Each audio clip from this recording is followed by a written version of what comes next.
कुछ सपनों के मर जाने से जीवन नहीं मरा करता है। सपना क्या है, नयन सेज पर सोया हुआ आग का पानी, और डूबता वो जो जैसे डूबे कच्ची नींद जवानी। अगर आपको सोशल मीडिया से बचना है तो सबसे पहले ये जानिए कि मैं क्या देख रहा हूँ। दूसरा, मेरा इसमें कितना समय जा रहा है। तीसरा, ये मेरे लिए किस किस रूप से घातक बताऊँ कि जो पहली न्यूज़ थी वो पानीपत से संपादित हुई थी। आज समाज अखबार था, और वो जो पत्रकार थे जिनका नाम उसमें था, जिन्होंने वो खबर लिखी थी, वो आपके सामने ही बैठे और वो सलीम अंकल जी थे। तो ये बात तो है, और ये बात हमेशा मेरे याद रहेगी। वो क्षण मेरे को अब याद आ गया कि वो हेडिंग मैं कभी नहीं भूल पाऊंगा।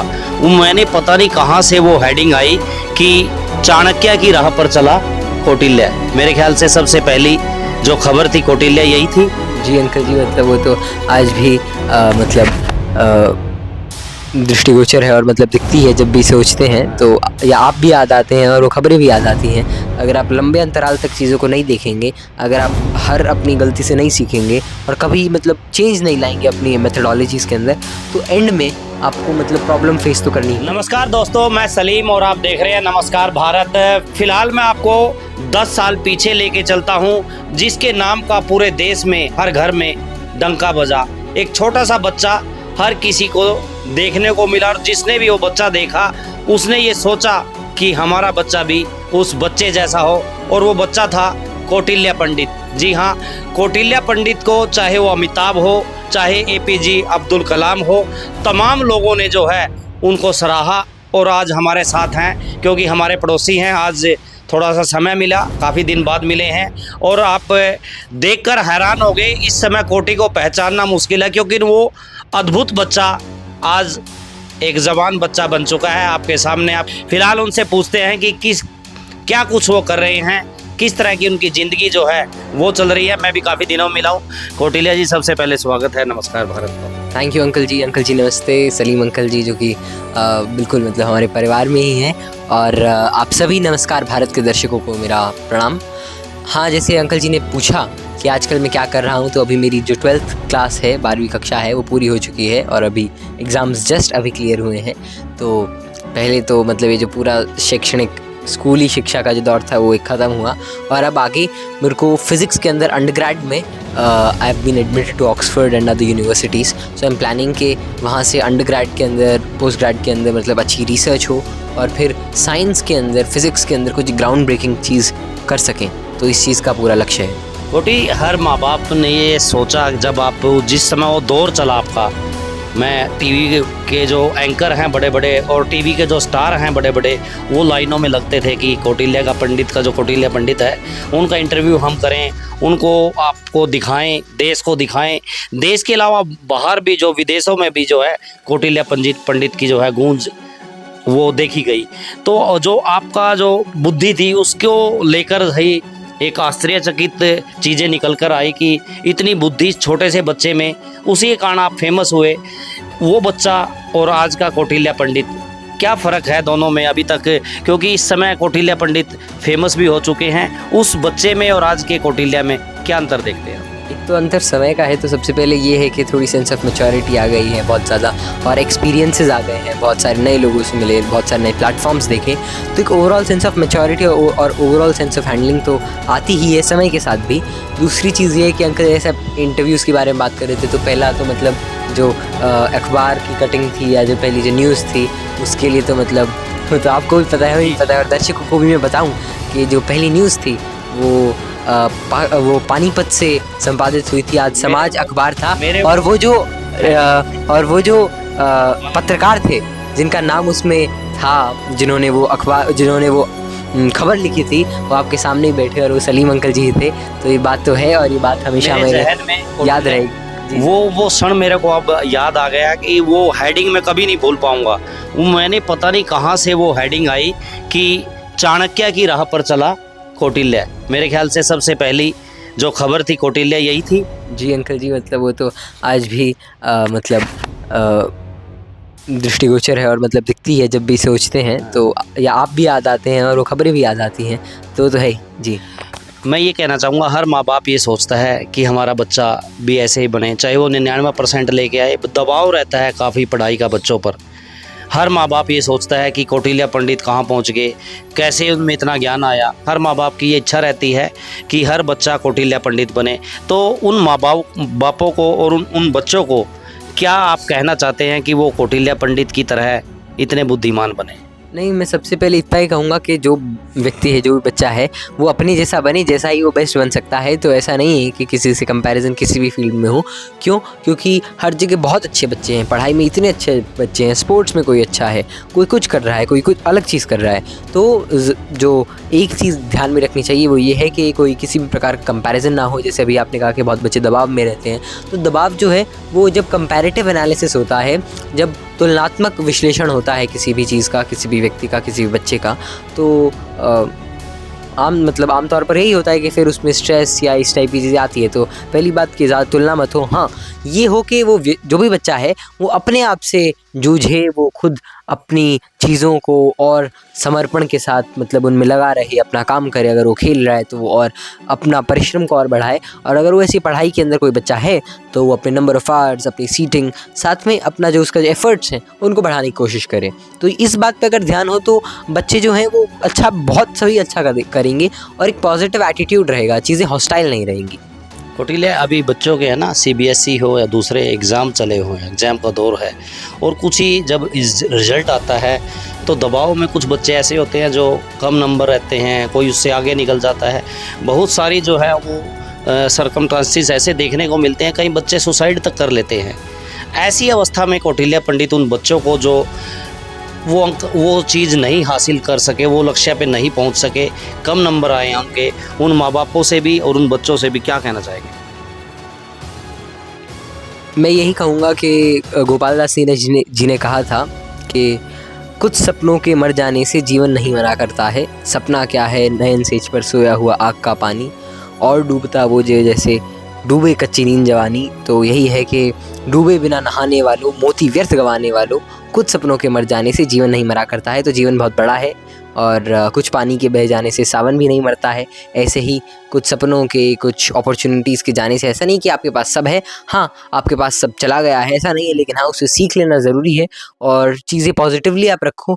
क्यों? क्योंकि जनरली होता क्या है कि हम एक बहुत लंबा समय होता है जब हम सोचते हैं कि नहीं हम कर रहे हैं, और धीरे धीरे हम वो चीज़ पूरी कर पाते हैं, और वो एक मेंटल स्ट्रेस अंदर ही अंदर डेवलप होती है, और जैसे रिज़ल्ट आते हैं तो चीज़ें जो आपके मन में थी, जो स्ट्रेस आपके मन में थी, वो बाहर आ जाता है। तो आपको वो डर रहता है कि अभी मेरे दोस्त भी हैं, मेरे पेरेंट्स भी हैं, और सभी लोग भी हैं। तो ये जो डर है वो हम सभी के अंदर रहता है। तो बात बस इतनी है कि ऐसा डर आप में ना हो, आप अपनी किसी से तुलना मत कीजिएगा, और नंबर थोड़े बहुत ऊपर नीचे होते रहते हैं, सभी के होते हैं। इसमें इतना आपको ज़्यादा स्ट्रेस लेने की कोई बात नहीं है। हाँ, सीख ज़रूर लेनी चाहिए कि अगर कोई कमी सही में रही है, आपके एंड से रही है, आपकी मेहनत में रही है, तो आपको उसको देखना ही पड़ेगा। वरना अगर आप लंबे अंतराल तक चीज़ों को नहीं देखेंगे, अगर आप हर अपनी गलती से नहीं सीखेंगे, और कभी चेंज नहीं लाएंगे अपनी मेथडोलॉजीज़ के अंदर, तो एंड में आपको प्रॉब्लम फेस तो करनी ही पड़ेगी। कौटिल्य, भी आप मेरे ख्याल से +2 के पेपर जो है आप दे रही हो गए हैं, तो भविष्य की क्या योजना है? कहाँ पर कौटिल्य जो है एजुकेशन और आगे कहाँ तक जाने वाले हैं? और अभी आप कुछ ग्रंथों को लेकर भी, धार्मिक भी आपकी प्रवृत्ति देखी गई है, काफ़ी धर्म पर जो है आप शंकराचार्य जी के साथ भी आपको देखा गया है। क्या कुछ जो है फिलहाल जो जर्नी जो है कौटिल्य की चल रही है, क्या करने वाले हैं? जी, तो अगर आपने फ्यूचर की पहला सवाल पूछा तो यही है कि जैसे मैंने इंटरव्यू की शुरुआत में भी शायद कहा कि ऑक्सफोर्ड यूनिवर्सिटी के अंदर अभी मेरे को ऑफ़र लेटर आया है, एक्सेप्टेंस है। तो आई एम प्लानिंग कि वहाँ से किसी भी अच्छी यूनिवर्सिटी से, वर्ल्ड की बेस्ट यूनिवर्सिटीज़ से मैं अंडर ग्रेड या पोस्ट ग्रेड जो भी है वो मैं फ़िज़िक्स के अंदर करूं, और रिसर्च के अंदर ऐसी कोई ग्राउंड ब्रेकिंग चीज़, भले वो क्वांटम मैकेनिक्स हो, क्वांटम ग्रेविटी हो, एस्ट्रोफिज़िक्स हो, पार्टिकल फिज़िक्स हो, कंडेंस मैटर फिज़िक्स हो, किसी भी सब ब्रांच के अंदर, किसी भी सब फील्ड के अंदर कुछ ऐसी चीज़ की जाए जो कि थोड़ा इंटरेस्टिंग हो। और क्योंकि मेरे को अच्छा भी लगता है वो, तो मेरे जो एम है और जो मेरी एक्सपर्टीज़ तो नहीं कहूँगा अभी मैं, क्योंकि अभी तो एक्सपर्टीज़ नहीं आई है, जो मेरे इंटरेस्ट हैं ये दोनों अलाइन होते हैं। तो पहली चीज़ तो ये है। दूसरी चीज़, हाँ मैं कविताएं भी सुनता हूँ, चीज़ों को भी पढ़ता हूँ। और देखिए, ज्ञान ऐसा नहीं है कि उसको आप डिफ़ाइन कर सकते हैं, या उसको एक आप कोष्ठक के अंदर बंद कर सकते हैं। अब ज्ञान है, या कोई भी नॉलेज है, कोई भी इन्फॉर्मेशन है, या कोई भी तथ्य है, वो इन सारी चीज़ों से परे होता है। तो आप उसको देख सकते हैं, मतलब वो बस खुला है ना। तो आपको किसी कविता में मिल जाए, किसी शेर में मिल जाए, आपको वही किसी किताब की किसी लाइन में मिल जाए, किसी थ्योरम में मिल जाए, आपको वही किसी ग्रंथ के किसी मंत्र में मिल जाए, किसी आयत में मिल जाए। तो यही है कि चीज़ें अलग अलग जगह अलग अलग तरीके से होती हैं। जो आपके लिए सुलभ हो पहले तो आप उसको ग्रहण कीजिए कि ये जो आपके पास है, आपके जो एनवायरनमेंट में है, और फिर जो आप मतलब उसके बाद आपको इतनी भी कोशिश करनी चाहिए कि अपने उस कंफर्ट जोन से बाहर निकल के भी चीज़ों को एक अलग दृष्टिकोण से भी देखना चाहिए। और लंबा प्रोसेस है, अभी तो मैं बहुत छोटा हूँ, तो अभी तो ना ही मैंने ज़्यादा इतना एक्सप्लोर किया है अभी, तो ये तो मैं खैर जीवन पर्यंत चलता ही रहेगा। शंकराचार्य जी के पास पहुंचने के लिए पूरी ज़िंदगी लग जाती है लोगों की। आपके तो यहाँ इस छोटे से घर में भी आके रुके हैं शंकराचार्य जी, और बहुत करीब आप रहते हैं उनके। कुछ अध्यात्म के बारे में मेरे ख्याल से आपको ज़रूर जानकारी होगी, तभी वो आपको अपने पास रखते हैं, अन्यथा उनके पास लगने के लिए बहुत सारी लोग हैं। आप जानते होंगे जो धर्म के प्रति जो आप ये ग्रहण कर रहे हैं वो कहाँ से शुरू हुई है, और उसका उद्देश्य जो है वो एक बार ज़रूर दर्शकों से बताने की। नहीं, ये तो महाराज श्री मतलब शंकराचार्य जी की जब पहले से ही बहुत सालों से जो पूर्व आचार्य जी भी थे, मतलब महाराज श्री की ही कृपा से, उनके ही मतलब अवलंबन से ही, मतलब उनकी कृपा उनका आशीर्वाद सदैव से, मतलब 10 बहुत साल हो गए तब से है ही उनका आशीर्वाद है। और वो बस मतलब अपने करुणामयी स्वरूप के अंदर ऐसा करते हैं, वरना मुझे ना ज़्यादा अध्यात्म का पता है, और मैं तो मतलब बहुत मामलों में, लगभग सभी मामलों में अनभिज्ञ ही हूँ, सभी मूल चीज़ों से। जी जी बिल्कुल, ये तो है ही, ये तो दिखता है सभी से ही। और खैर ये पता नहीं भगवान की कैसी बात रही है कि यहाँ पर मिल रहा है प्यार, वो बहुत मतलब बहुत बड़ी बात है। दूसरी चीज़ ये है कि उद्देश्य पहला तो है कि 2 चीज़ें हैं जितना मुझे अभी तक लगता है कि मतलब जो अगर अब अध्यात्म को कहें तो ये काफ़ी पर्सनल चीज़ है। पहली तो मतलब पर्सनल इस सेंस में कि एक सेंस ऑफ आप कहीं से भी एक तृप्तता कहेंगे, है ना, या फिर एक सूदिंगनेस या इस टाइप की जो भी चीज़ें आप वो कहीं ना कहीं खोजते हैं। अब आपको कहीं ना कहीं मिल जाती है, आपको किसी, है ना, आपको किसी ऐसी बात में मिल सकती है, किसी ऐसी चीज़ में मिल सकती है, ऐसी किसी सीख में मिल सकती है, अपनी दोस्तों की हंसी मजाक में मिलती हैं चीज़ें। तो ऐसे ही एक मतलब, और जो इन सभी इस टाइप की चीज़ों का जो एक तरह से बड़ा स्वरूप है, या अगर मैं देखिए जो एक चीज़ है कि कोई भी इंसान वो खुश रहना चाहता है, कोई भी इंसान उसको चाहता है कि उसके मन में ज़्यादा उथल पुथल ना हो, वो शांत रहे। तो इन चीज़ों के बारे में सबसे ज़्यादा कॉन्टेम्पलेशन, सबसे ज़्यादा जो अध्ययन किया है तो वो ग्रंथों में ही किया गया है, या फिर अगर आप मान करें कि ग्रीक फ़िलॉसफी में है, ऐसे ही वेदांत के अंदर, और वेदांत के अंदर तो मतलब इसके ऊपर बहुत बहुत विचार किया गया है, बहुत गहन तरीके से विचार किया गया है। तो ये शंकराचार्य जी जो थे वो तो अद्वैत के ही मतलब प्रचारक या अद्वैत के ही प्रणेता हैं। तो अद्वैत वेदांत एक ऐसी चीज़ है जो कि किसी भी व्यक्ति के जीवन में एक बड़ा असर डाल सकती है, एक ये चीज़ है। दूसरी संस्कृति और जो कल्चर है जो हमारे जीवन के तो बहुत पास और नज़दीक होता ही है, वो हमें बहुत अलग अलग तरीके से मोल्ड करता है। अब उसमें से ऐसी ऐसी चीज़ें होती हैं जो आपको मतलब देखिए, जैसे हम सभी का एक कॉमन कल्चर है, उसके अंदर बहुत सारी चीज़ें होती है। कोई त्यौहार आता है, लोग घुलते मिलते हैं, वो कल्चर का पार्ट है। ऐसे ही कल्चर के अंदर और सारी चीज़ें होती हैं जो कि शायद लोग मतलब बहुत सारी जो कि धर्मों से, रिलीजन से, है ना, बहुत सारी जो लोग जैसे उनका आमतौर पर काम करने की शैली होती है, उनसे, ऐसे अलग अलग चीज़ों से, सारी चीज़ों से मिलकर हमारा जीवन और हमारा एनवायरनमेंट बनता है। तो जब उसकी अच्छी अच्छी चीज़ें आप देखने लगते हो तब आपको वो और फ़ायदा देती हैं, है ना। ऐसे ही मानो कि कोई आपने स्तोत्र पढ़ लिया, या आपने कोई खेल खेल लिया, आपने, है ना, आप ऐसे परिवार से मिल लिए किसी त्यौहार पे, उस त्यौहार का अपना अपना महात्म्य होता है, हर त्यौहार का होता है, हर जगह होता है, हर कल्चर में होता है। तो यही है कि ये बहुत विस्तृत चीज़ें हैं, और अभी तो मैं इसको बस मतलब एक सेकंड पर्सन के रूप से भी बस ऑब्ज़र्व कर रहा हूँ, और अगर मतलब कृपा रही तो इसके अंदर थोड़ी और रुचि भी रहेगी, और आगे मतलब देखेंगे क्या। जी देखिए, गाय है, गंगा है, ये कुछ ऐसी चीज़ें हैं जो कि एक कल्चरल हेरिटेज और मतलब आध्यात्म की दृष्टि से भी, और वैसे भी देखिए अगर हम मतलब आप भी, हम सभी, हम देखते हैं कि कैसे जो हमारा कल्चर है उसमें गायों का, मवेशी, जो इस तरह की, वो एक कल्चर का भी पार्ट है, बिज़नेस का भी पार्ट है, लोगों के जीवन का भी पार्ट है। अब तो खैर चीज़ें बदल रही हैं, लेकिन आज से 50 साल पहले तो बिल्कुल मतलब इंटीग्रल पार्ट था लोगों के आम जीवन का। और गंगा जो है वो तो पूरे भारत को एक तरह से, भारत के लिए जीवनदायिनी है, इतने लोगों का पेट भरती है, इतने लोगों को अपने साथ लेके चलती है गंगा। तो इन चीज़ों का एक नहीं तो दूसरे दृष्टिकोण से तो आपको मतलब इनका ख्याल रखना ही पड़ेगा। और जो भी राष्ट्र अगर वो उत्कर्ष की तरफ बढ़ता है, तो गांधी जी ने भी कहा था कि खैर ये गाय नहीं है, ये चीज़ तो हर जानवर के लिए है कि आप अगर किसी राष्ट्र को के बारे में जानना चाहते हो, अगर आप किसी राष्ट्र के लोगों की वे कैसे हैं, क्या वो अच्छे हैं, क्या वो बुरे हैं, उनके बारे में जानना चाहते हो, तो बस इतना जान लो, बस इतना देख लो कि how do they treat their animals. एक नॉर्मल सी बात है। यहाँ पर देखिए गाय जो है वो तो मतलब उससे तो 125 करोड़ लोगों की, भारत के मतलब एक जो बहुत सारे अधिकतम लोगों की उसकी आस्था भी जुड़ी है। ये तो एक बहुत मतलब ये तो एक नेक्स्ट लेवल चीज़ आ गई। लेकिन अगर हम आस्था का विषय भी हटा दें तो चीज़ें मतलब अवैध रूप से चीज़ों का होना, हत्याएं होना, ये गलत तो है ही। दूसरी चीज़ नदियों को रोकना है ना, नदियों में कूड़ा होना, नदियों की जो स्थिति है वो इतनी दयनीय होना है, गलत तो है ही। और ये किसी भी देश के लिए गलत है, किसी भी सभ्यता के लिए गलत है। तो अगर हम अपनी सभ्यता का भी थोड़ा सा हम चाहते हैं कि देश विकसित हो, असल मायनों में हो, बस बातों में ना हो, तो उसके लिए हमें ये चीज़ें तो करनी पड़ेगी। हमें अपनी शिक्षा बेहतर करनी पड़ेगी, हमें अपना स्वास्थ्य बेहतर करना पड़ेगा, हमें हमारे पशुओं को बेहतर करना पड़ेगा, जिनमें हमारी आस्था जुड़ी है उन्हें करना पड़ेगा। जी, यहाँ जो गायों को लेकर तकरीबन जो है सरकारें हमेशा वोट मांगती है और बढ़ती आई है, लंबे समय की बात है। और चाहे पंचायत हो चाहे कोई भी हो, गायों की जितनी चरान भूमि थी उन पे कब्जा है। गायें सड़क पर है, आवारा है, बेसहारा है। सरकार दावे करती है हम गायें को ये देंगे वो देंगे, वही पीड़ा जो है शंकराचार्य जी की भी है। और इसी पीड़ा के लिए वो हमेशा स्पष्ट बोलते हैं, इसलिए टारगेट पे रहते हैं तमाम लोगों के। आप नज़दीक रहे, आपकी नज़र में क्या गायों के लिए जो सरकार कर रही है वो ठीक है या अभी और सुधार की गुंजाइश है? देखिए गायों के बारे में क्यों चीज़ें होनी चाहिए, क्योंकि लोगों की गायों के साथ आस्था है।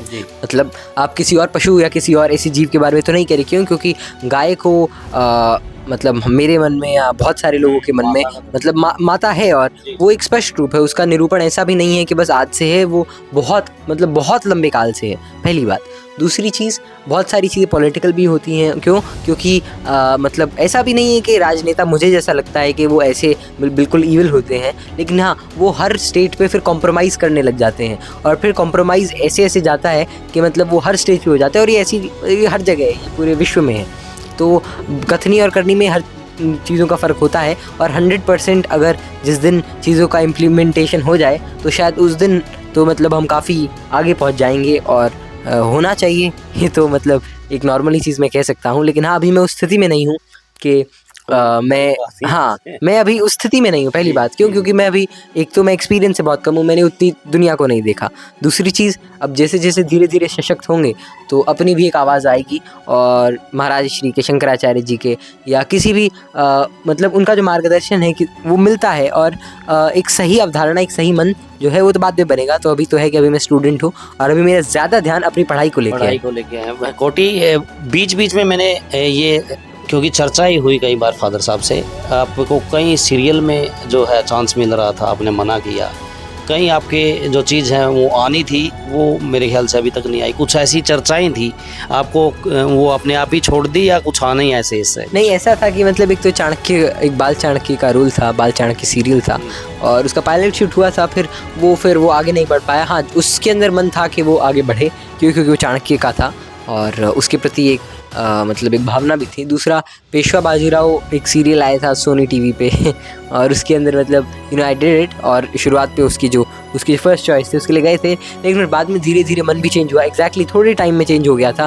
क्योंकि वहाँ की जो कार्यशैली थी, पहले तो वो बिल्कुल रास नहीं आई थी, वो काफ़ी रगड़ होती है, और 11-11 घंटे है ना, इतना लंबा मतलब, या कभी भी ऐसे मन के ना चाहते हुए भी कुछ काम करना, वो थोड़ा मतलब अटपटा सा लगता ही है। और मैं तो बच्चा हूँ, तो जब से मेरा मन था तो मतलब फिर वो मना कर दिया, और फिर आगे पीछे ज़्यादा मुड़ के नहीं देखा। जी, क्योंकि चीज़ें हैं समय समय पर चलती रहती हैं, बदलती रहती हैं। आपने बताया कि कई सीरियल भी आने थे लेकिन वो नहीं आ पाए।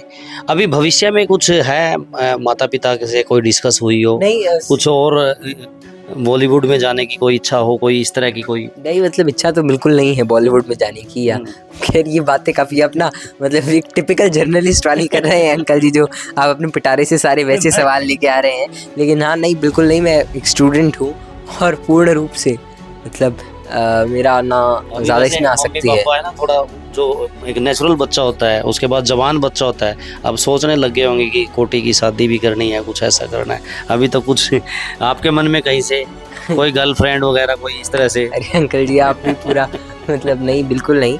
और देखिए ये है कि अब इसमें मैं नॉर्मली बात बता ही सकता हूँ कि मतलब मैं तो हॉस्टल में ही रहता हूँ। और दूसरी चीज़ है कि एक टाइम के बाद एक सेंस ऑफ मैच्योरिटी आ जाती है, और मतलब थोड़े ओपन तो हैं ही हम घर में भी, और हम सभी से, और आजकल बहुत लोग हैं। जी। तो ये है कि चीज़ों को ओपन रखें और let be how it goes. और मैं इसमें ज़्यादा नहीं कहूँगा, क्योंकि पर्सन टू पर्सन चीज़ें वैरी करती हैं, और मेरे को ज़्यादा एक्सपीरियंस नहीं और ना मुझे ज़्यादा पता है। हाँ, अपने बारे में मैं ज़रूर वो रख सकता हूँ अपनी स्थिति के, नहीं मैं तो अभी मतलब अपने दोस्तों के साथ ही हूँ जी।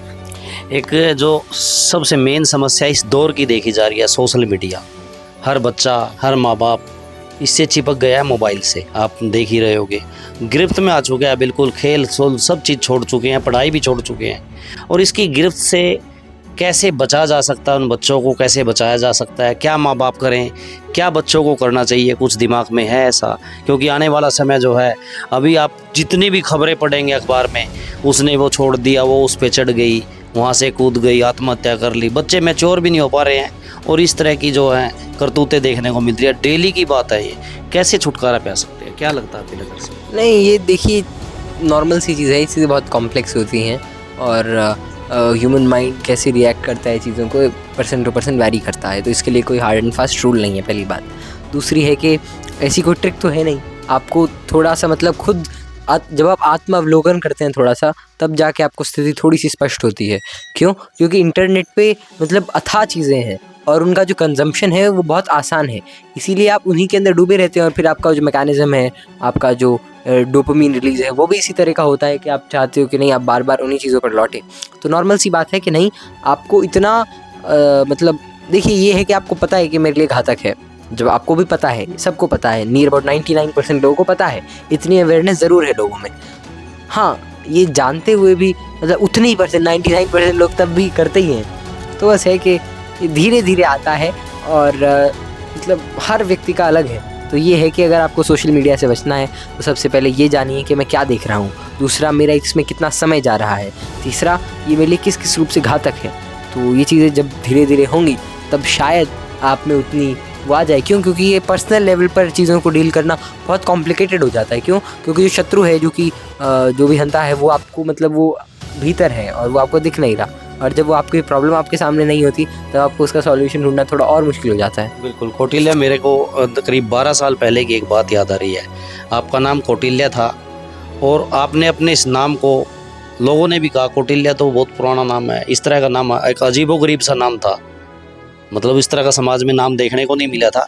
लेकिन आपने इस नाम को सार्थक किया, सिद्ध किया कि भाई कौटिल्य वाकई में कौटिल्य है। वो 12 साल पहले का मेरा यही क्वेश्चन था कि भी आप कैसे चाणक्य बनोगे, किसी इस राह पे चलोगे। आज भी मैं वही सवाल आपसे दोहरा रहा हूँ कि कौटिल्य जो है वो कैसे इस ज़िंदगी में चाणक्य की राह पे चल रहा है। नहीं, अभी सार्थक, आपने कहा सार्थक अभी हुआ नहीं है, और उस सार्थक करने की राह पर अग्रसर हैं, धीरे धीरे बढ़ रहे हैं, धीरे धीरे सभी के आशीर्वाद से लगे हुए हैं। दूसरी चीज़, मतलब चाणक्य जिस कोटि के व्यक्तित्व हैं, चाणक्य जी का जो व्यक्तित्व है या उनका जो योगदान है इस पूरे विश्व के इकोनॉमिक्स में कहें, पॉलिटिक्स में कहें, या इस पूरे विश्व के फ्यूचर पे, वो बहुत बड़ा है। उनका जो फुटप्रिंट है वो बहुत बड़ा है, और मैं तो शायद मतलब उसके सामने चींटी, या मतलब पॉसिबल ही नहीं अभी कि कुछ उसके सामने कर पाना या सोच पाना। हाँ, इतना ज़रूर है कि आई ट्राई माई बेस्ट, और जो होता है मतलब will hope for the best, and that is what I will say. दूसरी चीज़ क्या कर रहे हैं, वही कि मतलब क्लियर माइंड से रिसर्च के प्रति जो अच्छा लगता है, जो रिसर्च है ना, जो साइंस है, जो फिज़िक्स है, जो कि उसके अंडरलाइंग लॉज हैं, जो क्वांटम ग्रेविटी है, जो ऐसी चीज़ें जो अभी भी क्लियर नहीं हो पाई हैं, क्वांटम मैकेनिक्स और फिज़िक्स और ग्रेविटी, इस टाइप की जो चीज़ें हैं, रिलेटिविटी है, जिनमें बहुत सारी डिस्क्रिपेंसीज़ हैं, उन सारी चीज़ों को डील करना, जिससे शायद कोई चीज़ ग्राउंड ब्रेकिंग निकल आए। तो बस देखते हैं, अभी जस्ट टेस्ट ऑफ टाइम। बचपन में आप चले थे जिस तरह से चले थे, डांस भी था, मनोरंजन भी, बहुत सारी चीज़ें देखने को मिलती थी, वो फिलहाल चल रही हैं या सिर्फ पढ़ाई चल रही है? नहीं, बिल्कुल सब चल रहा है, सब गाने सुनता हूँ मैं, खूब नाचता हूँ, मन ही मन खुद ही सोचता हूँ, बात करता हूँ, और खूब जीवन खूब आनंदमयी है, और आनंद की अनुभूति मतलब हर क्षण होती रहती है अलग अलग प्रकार से, तो उसमें तो अभी कोई वैसी बात थी कि अभी वो सब दूर हो गया। तो चाणक्य हमारे साथ थे, कौटिल्य हमारे साथ थे, और कौटिल्य की बात आज भी वही याद है कि आप जब भी किसी क्लास में बैठे हो तो वाई लगाओ। जब तक आप वाई नहीं लगाएंगे, आप पूछेंगे नहीं, तो आपका दिमाग नहीं खुल पाएगा। ये बच्चा अपने आप में अद्भुत है, चाहे इनके दादाजी रहे हों, चाहे इनके पिताजी रहे हों, चाहे इनकी मम्मी रही हो, इन्होंने अनेकों सवाल किए और इन सवालों को ढूंढ कर, चाहे कहीं से भी ढूंढ के लेकर आए, उनका जवाब इनको मिला। और जब इनको जवाब मिला तो इन्होंने अपनी अद्भुत बुद्धि से इस देश को जो है वो बताया कि एक छोटा सा बच्चा कहाँ से कहाँ पहुँचा, और इनको उपाधि मिली गूगल बॉय की। आप सर्च करेंगे गूगल बॉय के नाम से तो ये कौटिल्य पंडित हमारे साथ थे आज, और इनका इंटरव्यू, इनके विचार आपको कैसे लगे, कैसी किस तरह की जर्नी, और इन्होंने भविष्य की अपनी रणनीति भी बताई कि आगे वो क्या करने वाले हैं, अपनी कमेंट्स बॉक्स में अपनी राय दें। मैं आपसे दूसरी वीडियो में मिलूँगा। नमस्कार, जय हिंद।